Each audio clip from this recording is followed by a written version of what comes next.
ഗ്രാമത്തിൽ ഒരു അമ്മൂമ്മയുണ്ടായിരുന്നു. ഒറ്റയ്ക്ക് ഒരു കൊച്ചു വീട്ടിലാണ് അമ്മൂമ്മ താമസിച്ചിരുന്നത്. ഒരു ദിവസം അമ്മൂമ്മയുടെ കട്ടിലിൽ മുഴുവൻ മൂട്ട നിറഞ്ഞു. മൂട്ട ശല്യം കാരണം പൊറുതുമുട്ടിയ അമ്മൂമ്മ കട്ടിലെടുത്ത് പുഴയിൽ കൊണ്ടു ചെന്നിട്ടു. മൂട്ടയെല്ലാം വെള്ളം കുടിച്ച് ചത്തു. പക്ഷേ പെട്ടെന്ന് പുഴയിലെ വെള്ളത്തിന് ചുവന്ന നിറമായി. അപ്പോഴാണ് ഒരു കാള വെള്ളം കുടിക്കാനായി പുഴക്കരയിലെത്തിയത്. പുഴവെള്ളത്തിന്റെ ചോപ്പ് കണ്ട കാള ചോദിച്ചു, പുഴയെ, ഇന്നെന്താ ഇങ്ങനെ കലങ്ങി ചുവന്നിരിക്കുന്നത്?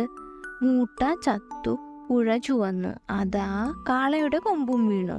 ഉടനെ കാളയുടെ 2 കൊമ്പും ഇളകി പുഴയിൽ വീണു. കാള പേടിച്ചോടി ഒരരയാൽ മരത്തിന്റെ ചുവട്ടിൽ ചെന്നിരുന്നു. കാളെ കാളെ, എന്തു പറ്റി? അരയാൽ ചോദിച്ചു.